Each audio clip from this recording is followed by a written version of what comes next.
ngejelasin tentang pengaruh negatif iptek bagi manusia di aspek ekonomi. Dampak negatifnya adalah barang dari dalam negeri atau barang tradisional yang ada di Indonesia akan hilang, tergantikan oleh barang dari luar negeri yang kualitasnya memang lebih bagus dan harganya lebih terjangkau.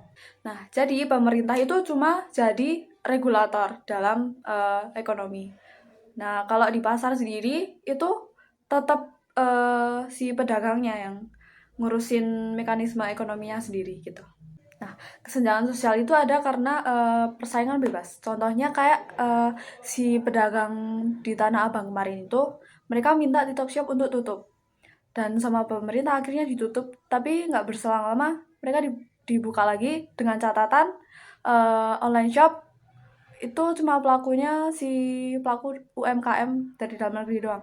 Jadi yang dari luar negeri itu nggak dibolehin berjualan lagi di e-commerce Indonesia gitu. Di sini saya akan menjelaskan iptek di dalam bidang politik dan apa sih dampaknya iptek dalam bidang politik ini. Nah, yaitu politik adalah sebuah proses pengambilan keputusan di suatu masyarakat atau negara yang hal ini melibatkan berbagai aktivitas seperti pemilihan umum, interaksi individu atau sosial yang tujuannya untuk mencapai tujuan politik. Nah, hal di atas juga terdapat dampak negatifnya seperti polarisasi masyarakat, korupsi, konflik sosial, dan lain-lain. Dan polaritas politik yang tinggi ini dapat memecah belah masyarakat. Dan korupsi merusak kepercayaan publik. Dan kebijakan politik yang tidak dapat memperburuk ketidaksetaraan ekonomi sosial. Akan menerangkan dampak negatif dari iptek dalam bidang hankam, yaitu terciptanya senjata pemusnah masyarakat Indonesia dunia dan persaingan di bidang iptek yang secara tidak sehat. Saya akan membacakan pengaruh negatif iptek bagi kehidupan bermasyarakat, berbangsa dan bernegara di bidang sosial budaya. Jadi pengertian pengaruh negatif iptek bagi kehidupan bermasyarakat di bidang sosial budaya. Pengaruh negatif ilmu pengetahuan dan teknologi atau iptek terhadap kehidupan bermasyarakat di bidang sosial budaya dapat mencakup alienasi sosial, perubahan nilai-nilai tradisional, dan ketidaksetaraan akses terhadap teknologi yang dapat memperlebar kesenjangan sosial. Contohnya, alienasi sosial. Peningkatan penggunaan teknologi dapat menyebabkan isolasi sosial karena individu yang lebih banyak terlibat dalam interaksi virtual daripada di dunia nyata. Ini dapat mengakibatkan kehilangan hubungan sosial yang kuat dan meningkatkan tingkat kesepian. Yang kedua, yaitu perubahan nilai tradisional.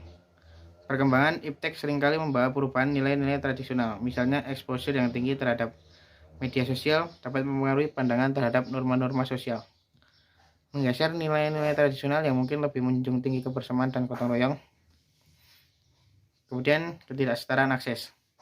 Peningkatan teknologi bisa meningkatkan kesenjangan ekonomi dan pendidikan. Masyarakat yang kurang mampu atau tidak memiliki akses yang sama terhadap teknologi dapat tertinggal dalam mengikuti perkembangan sosial dan budaya yang dipengaruhi oleh iptek.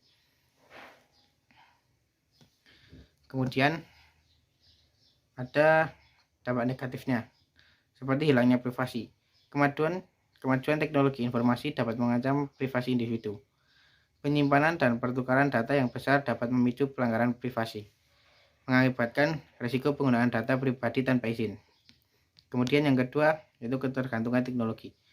Masyarakat yang terlalu bergantung pada teknologi dapat menghadapi risiko kehilangan keterampilan tradisional, terutama dalam hal keterampilan manual dan keterampilan sosial. Yang keenam adalah kesenjangan generasi. Perbedaan akses dan penggunaan teknologi antara generasi dapat menciptakan kesenjangan antara generasi muda dan lansia. Hal ini dapat menyebabkan kesenjangan pemahaman dan interaksi antar generasi. Penting untuk mencari keseimbangan dan menyusun kebijakan yang mendukung pemanfaatan iptek secara positif sambil meminimalkan dampak negatifnya pada kehidupan sosial dan budaya.